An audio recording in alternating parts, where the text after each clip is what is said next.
everybody. I'm the last guy between you and your drinks, I believe. Good thing is I'm losing my voice, so I'll be brief.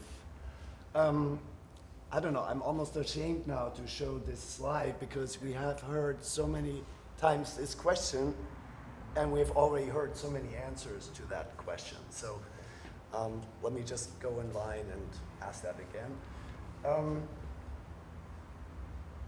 This works like this. So, reclaiming fascination with air travel. We heard a lot about that. And we heard lots of technology, architecture, and other strategies of how to just make it less painful. And also maybe how to get us back into the frame of mind. I remember when I was a child, people still dressed up to get on an airplane. And I was fascinated. And this fascination is gone. And one of the strategies of helping regaining a little bit of ground here in the fascination realm can be public art. Although public art, I mean, let's be honest, it has a pretty bad reputation, and there's a good reason for that, I would say. You know, it's sometimes just like muzak or like air freshener of sorts. Sometimes it's just outright annoying. And very seldom it is really contextualized to the situation of flying or the situation of being at an airport. It's very literal very often. And now I'm done with bashing and I'm just trying to show some other thoughts here. So airports, as many other public buildings, they have an amazing opportunity for artists. It's the 1%. And around the nation, there are airports who are very sophisticated with arts committees who really try to use art. So it's not plop art, but it's really seamlessly integrated in the overall architectural and passenger experience. So, and it's, as we've heard, it's an incredibly modern place at best. Lots of technologies are being tested there. So at the same time, it is a catalyst to try something new. And I'm just going to take you through three examples of where we tried something new. One thought is that I hope that the first digital revolution that got us glued to all these little and big screens around us is over, and that we can now finally leave that behind, avert our gaze from all these screens, and just look at other people and at the architecture and the environment around us.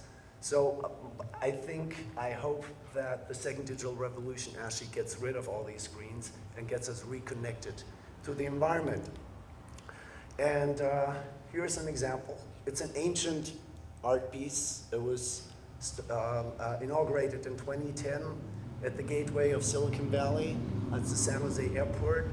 And I had the fortune to work together with Aaron Coburn and Dan Goods from NASA JPL to do eCloud, and it's maybe a poetic way of dealing with information at the airport. So this thing is a cloud. It's about a couple thousand of these LCD pixels. It just switches between clear and opaque. It loves the sunlight. Usually an art piece that is media-driven likes to be in a black box. This one loves to be in a white box. And it actually translates real-time weather data, just as wind speed, precipitation, and other things from 100 different destinations that this airport is connected to, and turns it into a visual behavior of our little stylized cloud. It's actually not that little. It's about 60 meters long. It is trying to not create another layer of information. It is designed to create more of a sense of something that we would experience when we look at a sky, and maybe we're still a child and we allow ourselves to marvel at the shapes that we have above us. And I think now we can go on here. Another project, this is at the Atlanta airport. That didn't live so long. Yeah, I think it was there for about 2 years. Also addresses the fact that there's so much invisible stuff around us that is incredibly complex, and there's no way for a normal passenger to get an idea of it. And this is a piece that's actually generated by actual flight data. So in conjunction with FlightAware, we actually went there at night and took these long exposure shots and loved the shape that this actually generates, this wonderful shape of all these waves going up. And we translated that, I translated that into something like that then was suspended in a two-story kind of place and broken down into, once again, LCD discs, as you can see here. And the idea behind that is, when I went to Atlanta Airport and I was told this is the world's busiest airport, I said, are you kidding me? I'm looking out of the window, I see a couple of planes starting and landing, but that's it. There is not one single place or location at that airport where you can actually experience the fact that this is the world's busiest airport. So the idea was, let's use all the FlightAware data in real time that actually represents what's happening at the airport and bring it all together in a central place in the airport and use the data to actually activate our sculpture here. That's a little bit of fun.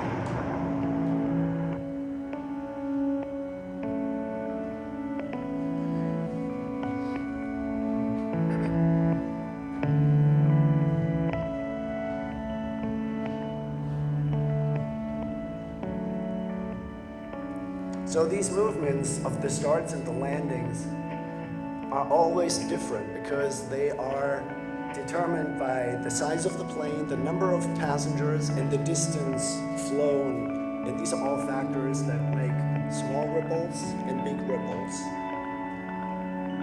So once again, it's not a movie that we're showing. It is a real-time translation of the data that are around us invisibly.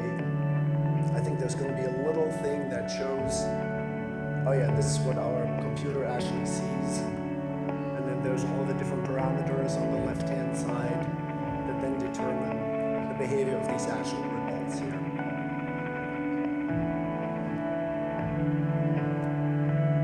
So we really try to find different ways of taking digital content and making it spatial, and also to find alternative ways to get away from this, because this is not what we're trying to do.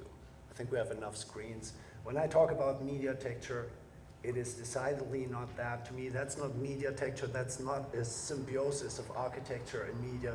To me, these are probably a bunch of really angry architects because their buildings got all plastered with rectangular screens. So doing this kind of work, sometimes you get lucky. Most of the times you don't. But this was a lucky thing, a lucky opportunity to try something that you might want to call gentle media, and to animate architecture in a decidedly different way.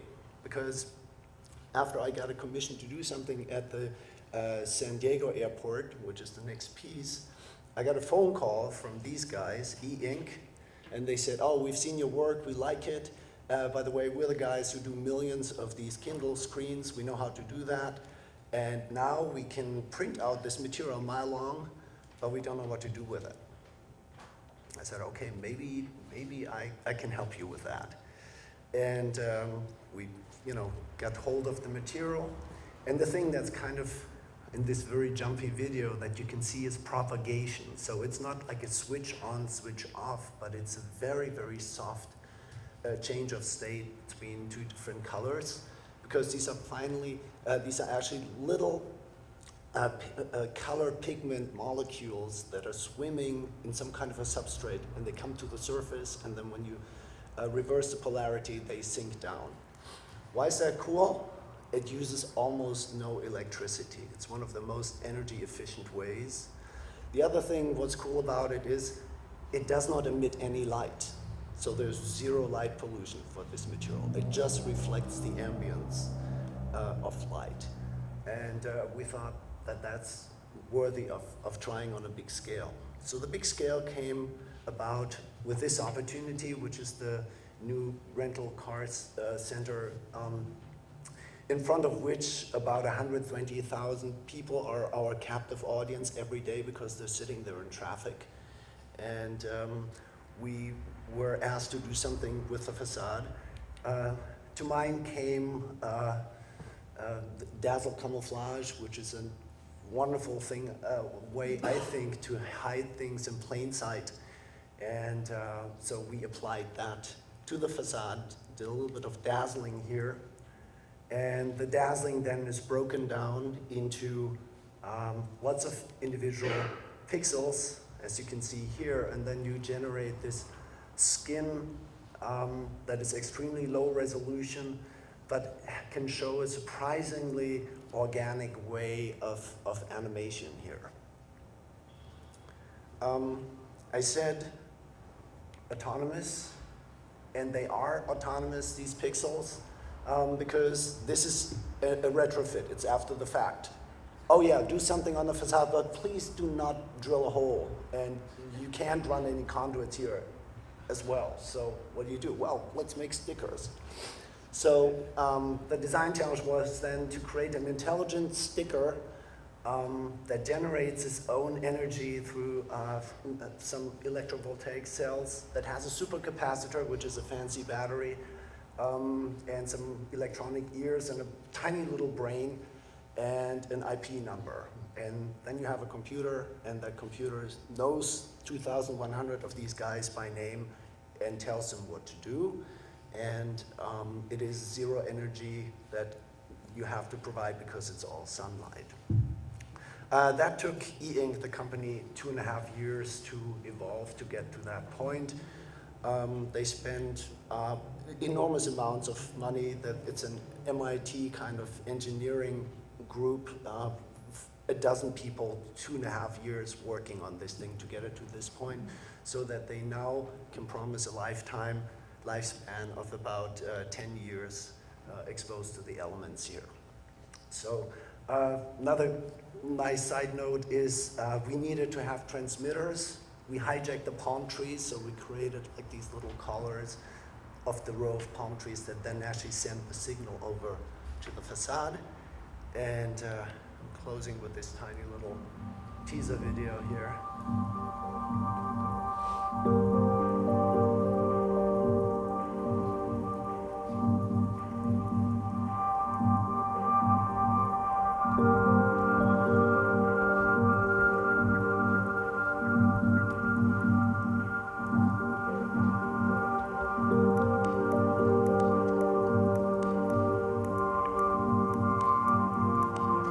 Unfortunately, our drone flight took place when the animation wasn't done yet on the facade, so that's why it looks a little lame right now.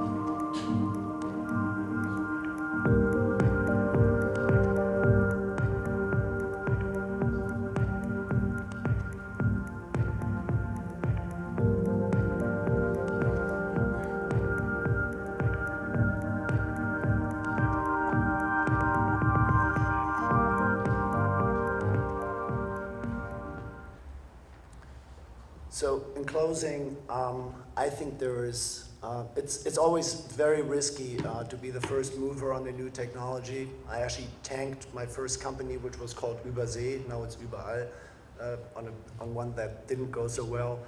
But projecting forward, I think there is a great opportunity to create a whole different way of integration of dynamic media and architecture.